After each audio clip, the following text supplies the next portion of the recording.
I'm a professional wildlife photographer. That's my living. That's how I make my living. Okay. I'm not a computer geek, but I had to become one as I got into digital photography. What system do I use? Well, I use a 64-bit Windows XP Pro. It runs 32 megabytes of RAM. I have a 16 terabyte Drobo for storing images. I have 5 terabytes inside the computer and 16 terabytes outside the computer. But each image is stored in an RGB file format, and each requested by everybody that purchases images, like my stock agencies, 50 megabytes each image. That has to be the size of the image they want. Go on. You shoot everything in RAW then? Yes, absolutely. It's the only way to go. I need all that information that's stored in a raw image. And then do you edit, or is it just, you just take it right the way it is?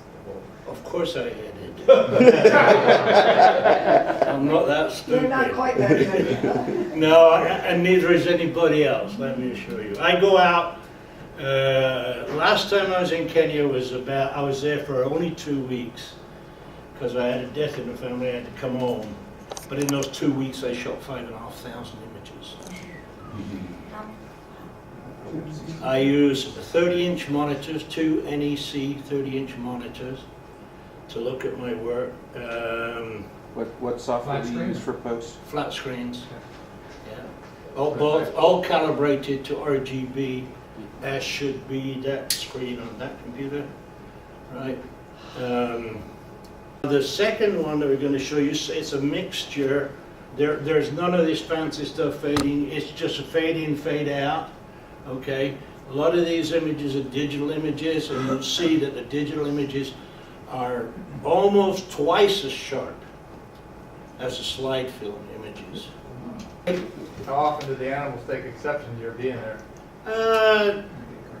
The reason for using big lenses is so you can stand off away from them. If you've got a normal camera and you're trying to photograph a lion, you're going to be sticking out their backside. So that's why you use a 600 millimeter, is so that you can get away from the animal, let the animal react naturally. Every animal has a ring of confidence. Once you break that ring of confidence, the animal is no longer acting naturally. That's why pro nature photographers use a 600 millimeter. It allows them to stand outside that circle. But saying that, the cheetahs that you see in here are all from one female, and I followed her for 10 years. And that is, the more she sees you, the smaller that ring of confidence goes. And in actual fact, you'll see the 8 babies lined up in here. They would actually come into my car. They climbed through the window. I had a guy that lived next door to me who was a British Army officer. He said to me, "Rick, can you take me into the park next time you go?" He said, "Because you see my picture of a lion?" And I said, "Where?" And he showed me a 6x4. And it looks like a piece of fly crap. Yes. It's that small, you know? So I said, "No problem." So he came in the park with me and found this female cheetah. The babies came in the front seat, round to the back seat where he was sitting, and he's whispering to me, "Rick, you're so bloody close I can't focus." What did you do to stabilize your image at 600? Are you using a tripod? No, I use a window mount, which is like a ball head that attaches to the window. See, these are digital images.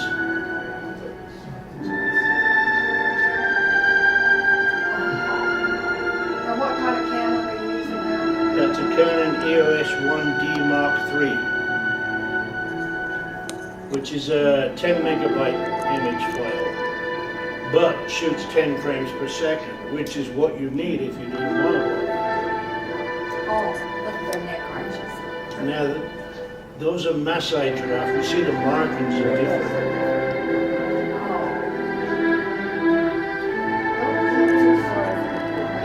These are 4 of the babies that used to come in the car. And some of these images are what you've already seen in the first show, but I've sharpened them up, made them more contrasting, so they look totally different.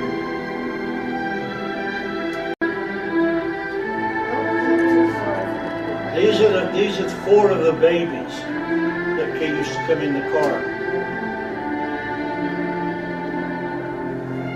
And some of these images are what you've already seen in the first show, but I've sharpened them up, made them more contrasting, so they look totally different.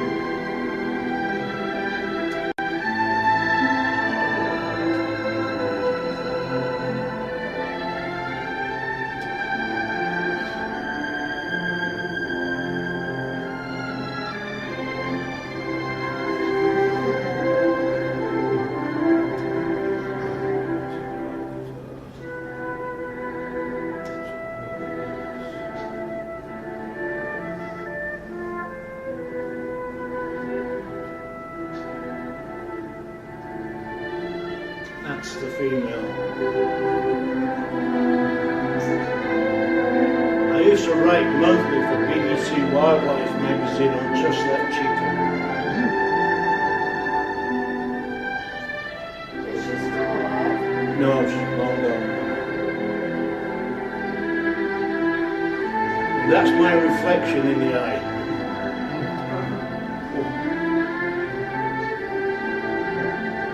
How close were you? Oh, about 3 feet.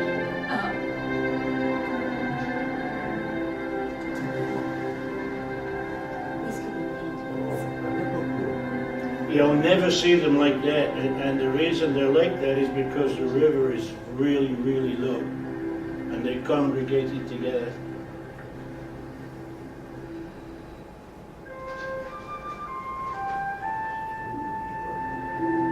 And they're playing with a dung beetle. I don't know if you can see it underneath their foot.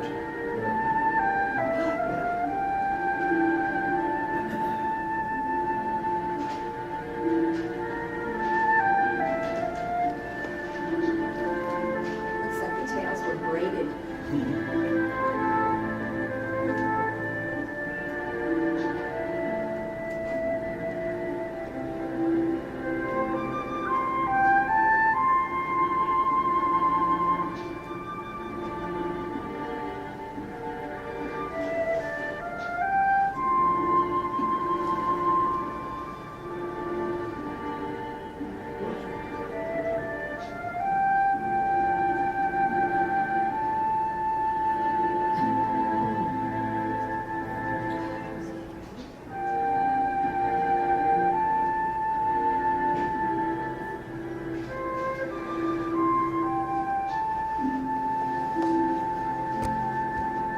That's colored blood. It's cut. The reason it's that red color is because that's the ground in Samoa West. It's a red soil, and when they bathe, they throw that stuff on their backs.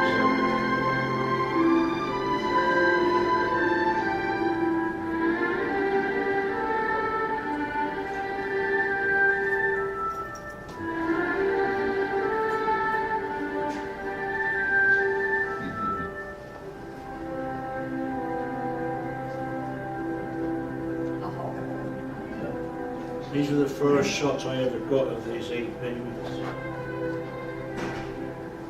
want that one as a postcard of those babies. Is that a springbok? Impala.